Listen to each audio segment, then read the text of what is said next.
నమస్తే BCN news కి స్వాగతం. నా పేరు నీలిమ. ముందుగా ముఖ్యాంశాలు. పర్యావరణ పరిరక్షణకు ప్రతి ఒక్కరూ మొక్కలు నాటాలి. పట్టణ ప్రజలకు CWC godown assistant manager Pratap Kumar పిలుపు.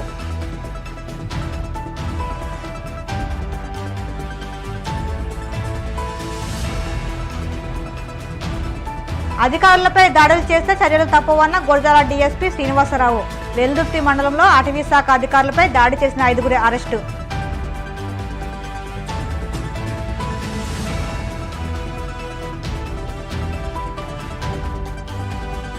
గూడూరులో లబ్ధిదారులకు పింఛన్ల అందజేత ముఖ్య అతిథిగా హాజరైన ఎమ్మెల్యే సునీల్ కుమార్.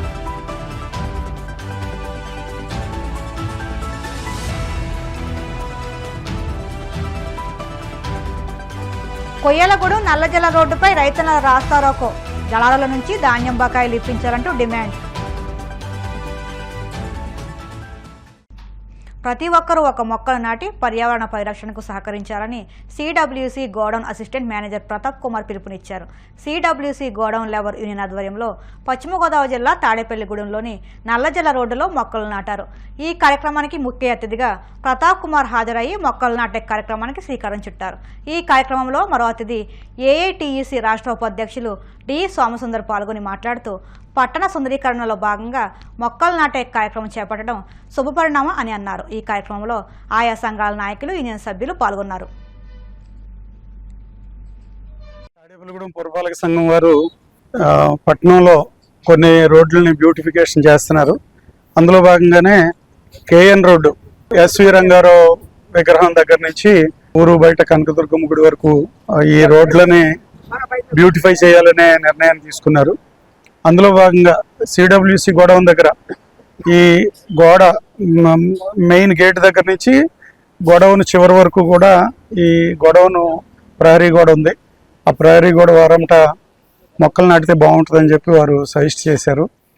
ఆ మేరకి సిడబ్ల్యూసి అధికారులకి తెలియపరిచి మరి గోడౌన్ సిడబ్ల్యూసి గోడౌన్ వర్కర్స్ ఆ యూనియన్ ఏఐటీసీ అనుబంధ యూనియన్ ఆధ్వర్యంలో ఈ మొక్కలు నాటడం జరుగుతుంది. ఈరోజు అసిస్టెంట్ మేనేజర్ గారి చేతుల మీదుగా ఈ మొక్కలు నాటే కార్యక్రమాన్ని మొదలు పెట్టడం జరిగింది. ఇక్కడ మేము గానుగా వేప మొక్కలు వేయాలని మాకు మున్సిపాలిటీ నుంచి సజెషన్ వచ్చింది. ఆ మేరకి మొత్తం గోడౌన్ గోడ ప్రహరీ గోడను ఆనుకునే సుమారు 40 మొక్కలు నాటడానికి మాకు నర్సరీ నుంచి వచ్చినటువంటి ఎక్స్పర్ట్ ఆయన మాకు సజెషన్ ఇచ్చి మార్కింగ్ అది ఇచ్చారు. వారు ఇచ్చినటువంటి మార్కింగ్ని బట్టి మొత్తం 40 మొక్కలు నాటాలని చెప్పి గానుగా వేప మొక్కలు నాటుతున్నాం. అంచేత మున్సిపల్ కమిషనర్ గారు ఇచ్చిన సూచన మేరకు మేము ఈ కార్యక్రమం టేకప్ చేయడం జరిగింది. ఎస్సీ వర్గీకరణపై సుప్రీంకోర్టు తీర్పు హర్షణీయమని ఎమ్మెల్సీ బొమ్మి ఇజ్రాయెల్ పేర్కొన్నారు. మందకృష్ణ మాదిగ నాయకత్వంలో 30 సంవత్సరాలు పోరాటం ఫలించిందని అన్నారు. ఆంధ్ర, తెలంగాణ రాష్ట్రాల్లో విద్యా, ఉద్యోగ అంశాలలో ఎస్సీ వర్గీకరణను అమలు చేయాలని ఇజ్రాయెల్ డిమాండ్ చేశారు. ఎవరు వ్యతిరేకించకుండా ఎస్సీ వర్గీకరణ అమలు చేసేందుకు సహకరించాలని కోరారు.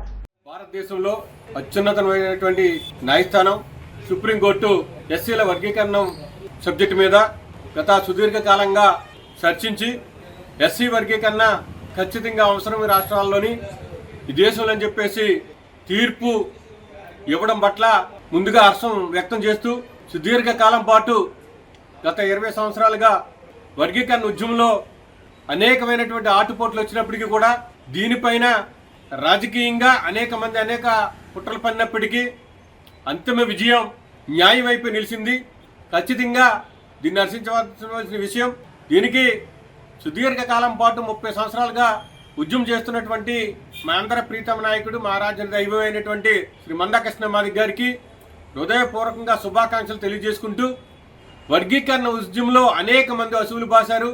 వారందరికీ కూడా శ్రద్ధాంజలి ఘటిస్తూ వారి యొక్క త్యాగాల ఫలితంగా ఈరోజు వర్గీకరణ మాదిగ ఉపకులాలు సాధించుకోగలిగినాయి. మరి ఈ యొక్క అంశాన్ని ఈ రాష్ట్రాల్లో ఉన్నటువంటి తెలుగు రాష్ట్రాల్లో ఉన్నటువంటి రేవంత్ రెడ్డి గారు కానీ ముఖ్యమంత్రి, అదే ఆంధ్రప్రదేశ్ ముఖ్యమంత్రి చంద్రబాబు నాయుడు గారు తక్షణమే ఈ యొక్క వర్గీకరణ అంశాన్ని అమలుపరచాలి.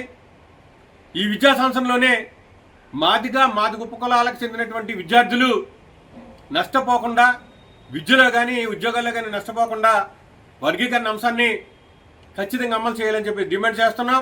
ఎందరో త్యాగ ఫలితంగా ఎందరో నాయకులు కార్యకర్తలు చేసినటువంటి ఉద్యమం ఫలితంగా ఈరోజు వర్గీకరణ అంశం మరెన్ని ఆటంకాలు వచ్చినప్పటికీ కూడా వ్యతిరేకించిన వారికి ఈ తీర్పు చంపపెట్టి లాంటిది. ఇప్పటికైనా సామాజిక న్యాయంగా ఈ వ్యతిరేకించే వర్గాలు ఖచ్చితంగా ఈ సుప్రీంకోర్టు తీర్పును తూచా తప్పకుండా పాటించాలని, దీనికి ఏ విధమైన వ్యతిరేకం చేయకూడదని చెప్పి వారికి మనవి చేసుకుంటూ ఎస్సీలో ఉన్నటువంటి అందరం కూడా కలిసి కట్టుగా వర్గీకరణని అమలు పరుచుకుని రాజ్యాధికారం వైపు మనందరం కూడా ప్రయాణం చేద్దామని చెప్పేసి మీ అందరికీ మనవి చేసుకుంటూ మరొక్కసారి సుప్రీంకోర్టు తీర్పు పట్ల ఈ రాష్ట్రంలో ఉన్నటువంటి దేశంలో ఉన్నటువంటి ప్రజలందరికీ హర్షం వ్యక్తం చేస్తూ శుభాకాంక్షలు తెలియజేస్తాం. ప్రభుత్వ అధికారులపై దాడి చేస్తే కఠిన చర్యలు తీసుకుంటామని గురజాల డీఎస్పీ శ్రీనివాసరావు హెచ్చరించారు. సాయంత్రం స్థానిక రూరల్ సీఐ కార్యాలయంలో ఏర్పాటు చేసిన మీడియా సమావేశంలో ఆయన మాట్లాడుతూ వెల్దుర్తి మండలంలో అటవీ శాఖ అధికారులపై గిరిజనులు దాడి చేసి గాయపరిచారని పేర్కొన్నారు. ఈ ఘటనలో ఇప్పటికే 5గురిని అరెస్ట్ చేసినట్లు వివరించారు. 9 మందిపై కేసు నమోదు చేసినట్టు తెలిపారు. కోర్టు పంపడం జరిగింది. అందులో కోర్టు వారు 9గురికి బెయిల్ ఇచ్చినారు. ఒక అతనికి మాత్రం రేపు 12వ తారీఖు దాకా రిమాండ్ ఇచ్చినారు. వారి ప్రస్తుతం విడుదల చేయాలన్నారు.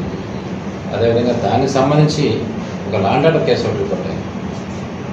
అందులో కూడా ముద్దాయిలుగా ఉన్నారు కొంతమంది. ఇప్పుడు ప్రస్తుతం ముద్దాయిలు పెట్టారు. అందులో కొంతమందిని తర్వాత ఉన్నటువంటి పేర్లు అయితే మనం పెట్టలేదు, కానీ ఇన్వెస్టిగేషన్ చేయాల్సింది. వాళ్ళు కూడా వచ్చినాక చట్ట ప్రకారం వాళ్ళ మీద తీసుకుని వాళ్ళు కూడా అరెస్ట్ చేసి జైలు పంపిస్తారు. చూసిగా కోరుతున్నాం. కొంచెం మనకి పర్టికులర్గా వెదురు చర్యల్లో ఫారెస్ట్ ఏరియా ఎక్కువగా ఉంది. అక్కడ రకరకాల ఫారెస్ట్ మీద ఆధారపడి బతకడం చాలా మంది ఆధారపడి, అదేవిధంగా చుట్టుపక్కల కూడా బండ్లమట్టు, దుర్గి, కాకరాల ఏరియాలో కూడా అడవుల్లో ఉండేవాళ్ళు ఎక్కువ ఉన్నారు. కాబట్టి తరచు కొన్ని సంఘటనలు జరుగుతున్నాయని మా దృష్టిలో కూడా ఉంది. గతంలో కూడా జరిగినాయి. కొంత అసాల్ట్ చేశారు, కొంతమంది చంపేయడం జరిగింది. వాళ్ళందరినీ కోర్టు ముందు పెట్టి వాళ్ళందరూ కూడా లైఫ్ శిక్షణ, జీవిత ఖైదు చేయించడం జరుగుతుంది. అనవసరమైన విషయాల్లో జోక్యం చేసుకొని క్షణికావేశంలో ప్రభుత్వ ఉద్యోగుల మీద దాడికి పాల్పడితే మాత్రం ఇప్పుడున్న చట్టాల ప్రకారం కూడా సీరియస్ యాక్షన్ ఉంటుందని మీ అందరూ తెలియవస్తుంది. గమనించవలసింది కూడా ప్రజలందరికీ ప్లాన్ చేస్తుంది వచ్చింది. ప్రభుత్వాధికారులు కూడా చాలా సీరియస్గా దీని మీద దృష్టి పెట్టారు. ప్రభుత్వం కూడా ప్రత్యేకంగా మాచర్ల ఇలాంటి ఇన్సిడెంట్లు కనుక మళ్ళీ జరిగితే కానీ ఎట్టి పరిస్థితులు ఉపేక్షించేది లేదని, ఈ సంఘటనలకు ఎవరైతే బాధ్యులుగా ఉన్నారో వాళ్ళందరినీ కూడా తక్షణం అరెస్ట్ చేసి కోర్టులో పెట్టమని కూడా ఆదేశాలు ఇచ్చింది. ఈ సందర్భంగా మీ ద్వారా మన ప్రజలకు కానీ ఇక్కడ చుట్టుపక్కల వాళ్ళకి కానీ తెలియపరిచింది ఏంటంటే, ప్రభుత్వం మారింది. ప్రభుత్వం మారిన తర్వాత కొంతమంది రకరకాలైన అభిప్రాయాలతో ఉన్నారు. గతంలో ఏదో పోలీసు ఉంది, ఆ పోలీసు ఏదో వేరే విధంగా అప్పుడున్నటువంటి పరిస్థితుల రాజకీయ నాయకులకు అనుగుణంగా పనిచేశారు. పోలీసు అంటే ఇంతే కదా ఇదనే అభిప్రాయం. కానీ ఈ ప్రభుత్వంలో ఇక్కడికి వచ్చిన ఈ అధికారులు కానీ ఈ ప్రభుత్వం కానీ అలాంటి తప్పుడు పనులు మాత్రం ఎట్టి పరిస్థితులు ఉపేక్షించలేదు. ఉపేక్షించదు కూడా. ఎవరైనా తప్పుడు అభిప్రాయంతో ఉండి ఆ విధంగా చేస్తామంటే మాత్రం చట్ట ప్రకారంగా యాక్షన్ తీసుకుంటాం. చాలా బాలాజీ సార్ ఇన్ఛార్జి ఎస్ఐ గారు, అదేవిధంగా మా ఎస్ఐ గారు.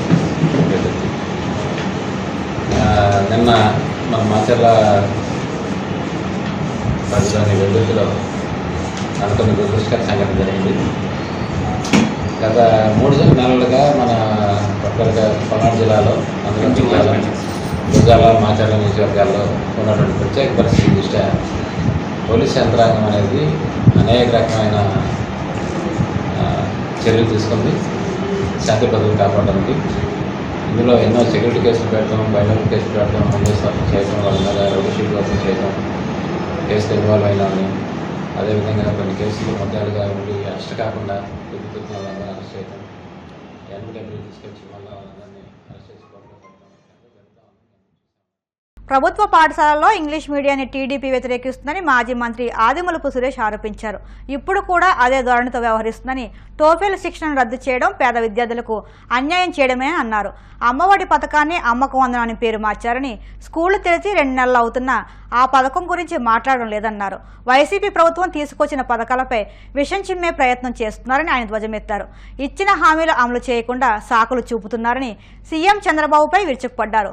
ప్రభుత్వం పాఠశాలను పటిష్టం చేస్తున్నారా, నిర్వీర్యం చేస్తున్నారా, కూటమి ప్రభుత్వం సమాధానం చెప్పాలని డిమాండ్ చేశారు. ఇంగ్లీష్ మీడియాన్ని రద్దు చేయడం దుర్మార్గమన్న ఆయన ఈ విషయంపై ఉద్యమిస్తామని హెచ్చరించారు. ఎన్నికల్లో ఇచ్చినటువంటి హామీల మీద కానివ్వండి, గత ప్రభుత్వం చేసినటువంటి కార్యక్రమాలను ముందుకు తీసుకోవడంలో కానివ్వండి, అది విద్యా వ్యవస్థను బలోపేతం చేయడం కాదు, విద్యా వ్యవస్థను నిర్వీర్యం చేసే క్రమం, ముఖ్యంగా విద్యా వ్యవస్థను అస్తవ్యస్తం చేసే విధంగా కనపడతా ఉంది. ప్రధానంగా ప్రభుత్వ పాఠశాలను గత ప్రభుత్వం అంటే మా ప్రభుత్వం అధికారం ఉన్నప్పుడు ఈ విధంగా వాటిని రూపురేఖలు మార్చి సమూలంగా సంస్కరణలు చేపట్టి వాటిని బలోపేతం చేసిందో వాటిని నీరు కార్చే ప్రయత్నం ఏదో చేస్తున్నట్టు కనబడతా ఉంది. ముఖ్యంగా వారు చేస్తున్నటువంటి స్టేట్మెంట్ ఏవైతే ఈ 50 రోజుల్లో వాళ్ళు ఇచ్చిన విషయాన్ని కొంచెం పరిశీలిస్తే ఈ టీడీపీ కూటమి ప్రభుత్వం వాటన్నిటికీ భిన్నంగా కొన్ని నిర్ణయాలు వాళ్ళు తీసుకుంటున్నటువంటి విషయాన్ని మనం పేపర్లో చూస్తూ ఉన్నాం. వాళ్ళ అసెంబ్లీ సాక్షిగా కూడా విద్యాశాఖ మంత్రి గారు కొన్ని విషయాలు చెప్పడం కూడా మనం విన్నాం.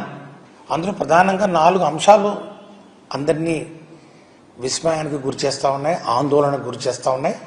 మరి ముఖ్యంగా గవర్నమెంట్ పాఠశాలలో చదువుతున్నటువంటి పేద ప్రజల పిల్లలు, మరి ముఖ్యంగా మధ్యతరగతి పిల్లల మరి వారి యొక్క భవిష్యత్తు గురించి కొంచెం ఆందోళన పడుతున్నటువంటి విషయం ఈరోజు మనం గమనించాలని చెప్పి నేను మనవి చేస్తా ఉన్నాం.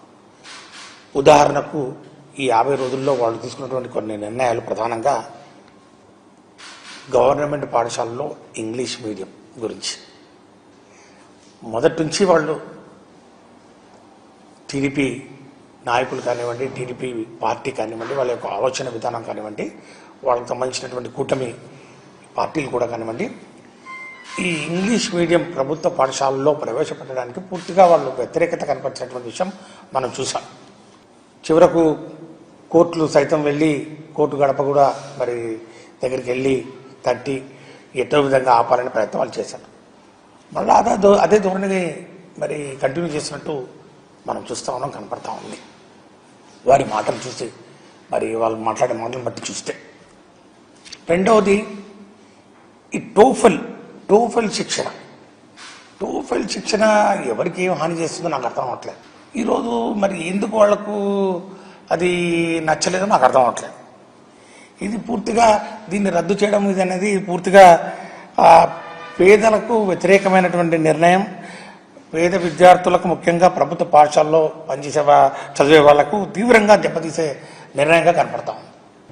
ఇక మూడవది మన బడి నాడు నేడు. వాటిని కూడా ఆ యొక్క కార్యక్రమాలను కూడా ఏదో ఒక వంక పెట్టి ఏదో ఒక సాకుతోటి ఆపాలని ప్రయత్నం చేయడం అనేది కూడా చాలా చాలా చాలా దుర్మార్గం.